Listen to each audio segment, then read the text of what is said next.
Good morning, and welcome to the Morning Report. My name is Willie Lawson. The Morning Report is with extra fightbackmedia.com, fightbackmedia.com, fightbackmedia.com, and fightbackmediatv.com. I trust that you are well this glorious morning.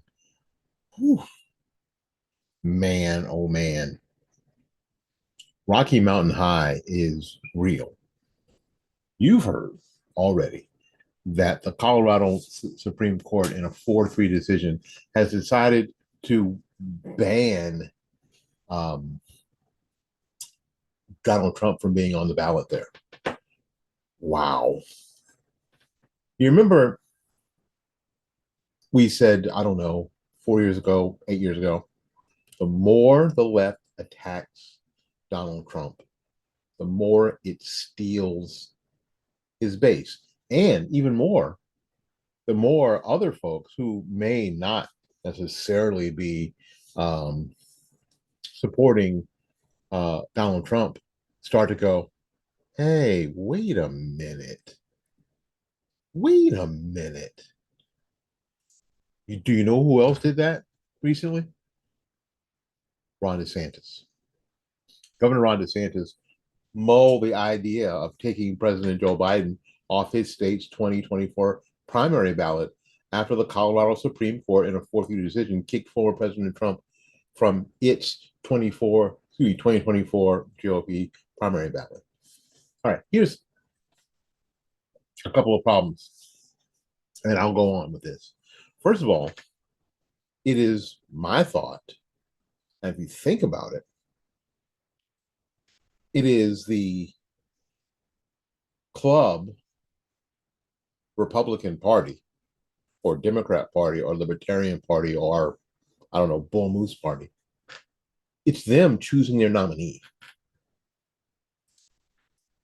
What business of it is it of the state? What business of even the judicial system or anyone who somebody nominates to run for president or mayor or dog catcher? If the minimum requirements are met, you got to be a natural born citizen, born in the U.S., be 35 years old. What? So this idea that you could remove somebody from the primary ballot, and the primaries are just to do what? For the parties to determine their nominee. That's it. Actually, not even that. To give the parties an idea of whom they may choose. The party, the gathering of delegates at the convention, can still, regardless of who wins the primary, can still pick anybody they want to. So we may get to the Republican National Convention, and then I get a phone call, because I won't be watching, that I've been nominated to run for president of the for the Republican Party. And I wasn't on one ballot. Not one single Republican or anybody else voted for me, because the convention is not bound to winners of the primaries. What? They can still pick anybody they want. And often, delegates go and they say they're there to support, whomever. Although that person hasn't won one primary. They may show up and go, I'm a Ben Carson delegate. I'm here to try to convince the people here at the convention to nominate Ben Carson or Willie Lawson or Paul Swanson. So we have a problem in this. You see how this doesn't really work? Anyway, DeSantis said this: there was no trial on any of this. They basically just said, what? You can't be on the ballot? I mean, how does that work? DeSantis said the ruling has no limiting principle, and that other states could remove Biden for constitutional violations if Colorado could do it. We could just say that Joe Biden can't be put on the ballot because he let 8 million illegals into the country and violated the Constitution, which he has. DeSantis continued. Can we just say, oh, well, they have money coming to Hunter Biden? The governor called it unfair and accused the Colorado Supreme Court of abusing its power. They're doing all this stuff basically to solidify support in the primary for Trump. Get him into the general, and the whole general election is going to be all this legal stuff, he said, adding, I think they have a playbook that unfortunately will work. It will give Biden or the Democrat or whoever the ability to skate through this thing. That's their plan. That's what they want. GOP candidate Vivek Ramaswamy vowed to withdraw from the Colorado state primary if Trump is not allowed to be a ballot. Okay. I have had enough of Vivek Ramaswamy. I don't know if you have, but this guy has had enough of it. So you vow to not run if Trump what's that going to do? How is that going to make things better? Except you won't be around to annoy people in Colorado. He called the ruling a true attack on democracy, and it is, saying that in his latest election interference tactic to silence political opponents and swing the election for whatever puppet the Democrats put up by the time by depriving Americans of the right to vote for the candidate of their choice. Now, again, we got to get back to primaries. Primaries, in this particular sense, don't necessarily choose a candidate. This is what we have to keep remembering. Primary wins don't necessarily choose the candidates. It is the conventions and these clubs, the Democrat Club, the Republican Club, the Libertarian Club, the Green Party Club, the Socialist Club, the Bull Moose Club, the Whigs Club, that choose their their nominees. So I think that everybody has got this a little twisted and is presenting it in a way that isn't really the way it really is. However, on the contrary, DeSantis said he won't follow in Ramaswamy's lead and withdraw from the Colorado ballot because it won't do any good. I think the case will get overturned by the Supreme Court. I believe that he's absolutely right. I think all the Colorado Supreme Court did was serve up breakfast, flapjacks, because the U.S. Supreme Court will just turn that bad boy over.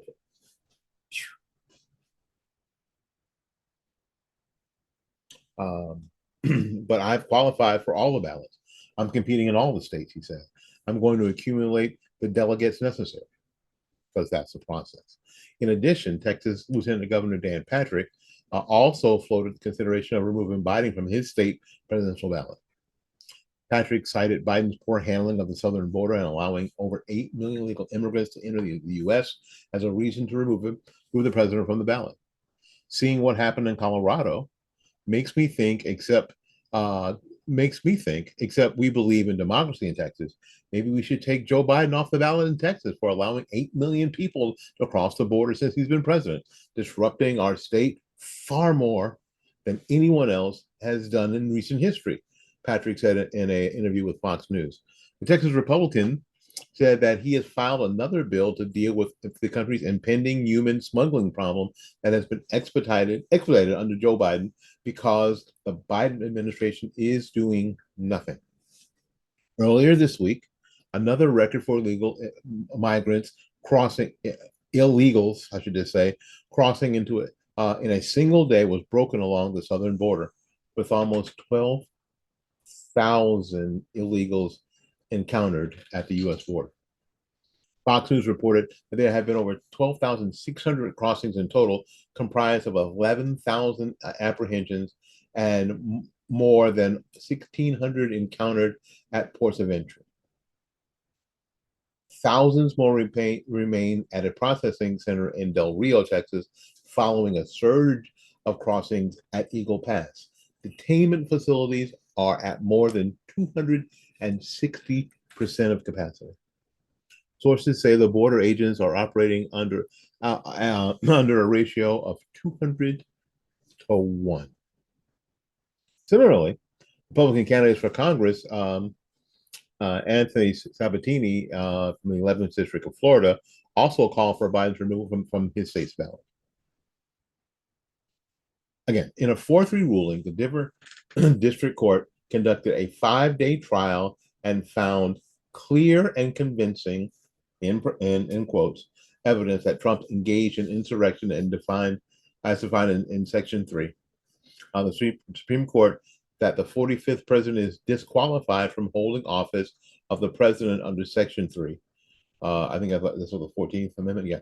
Thus, making a wrongful act against the election code for the secretary to list him as a candidate on the presidential ballot. Trump's campaign team has vowed to appeal the ruling. Of course, they will, and he'll win. Trump appointed 3 members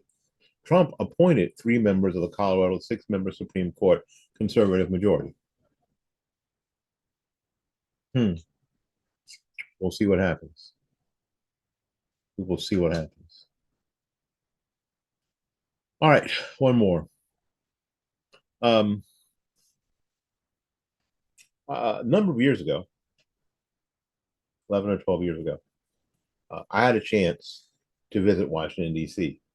It was my first time visiting Washington, D.C. I went with a friend of mine who was presenting a project, and I was helping him with it.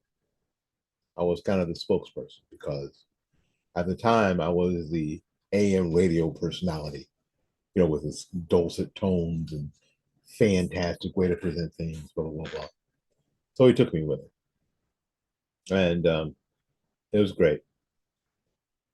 And after we had gone and done our presentation, we were there for like one night. We got there, went to the hotel, and then left and did our presentation. And as we were leaving, dragging our luggage through the streets of Washington, D.C., looking like targets, touristy targets. We had some time to waste before we flew back, and walked by the White House and the Treasury Department, and went around the back. Just enough time to see Marine One take off with the president. That was pretty cool. Even at the time that the president was Barack Obama, that was pretty cool seeing Marine One land on the lawn of the White House. That was pretty neat. And it was over by the Washington Monument. I saw that, and all I was thinking, I said, I have to get down the reflection pool to the Lincoln Memorial. And if you've been there, there's these steps that lead up to the memorial, and I was bound and determined to walk those steps. Now, what I didn't know is that I was in the beginning of congestive heart failure. Now, there isn't a story at that point. That happened later. But that's what I didn't know. So I was super short of breath. It took me forever to get anywhere. Walking was really tough. But I climbed those steps, and only to find out that there was an elevator I could have taken. But anyway, I got up there, man, and it was like a cathedral. I mean, there's a couple of signs that say, act your age, or treat this with some reverence. And it was amazing. It's awe-inspiring. It really was. Um, my friend didn't come with me. I was up there by myself, and I was just like, wow, this is the real deal. Absolutely fantastic. Um, and I was blown away. And I took the elevator down and walked to the gift shop, and there's a small museum. There's some civil rights stuff down there in the museum, and it was amazing. And I just hung out. We just hung out there for a while, and not far from there was a park, and we stopped and had some snacks before we got caught a caught a cab, no Uber, no Lyft, a cab, and went to the airport and came home. Absolutely amazing. So I was upset when I learned last night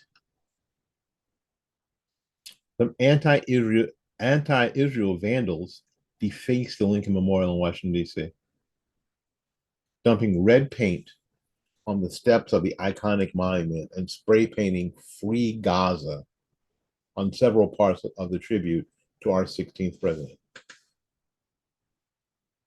The graffiti and damage was discovered on Wednesday morning, causing part of the memorial to be closed while the National Park Service crews begin work on cleaning up after the Hamas sympathizing vandals that caused this damage.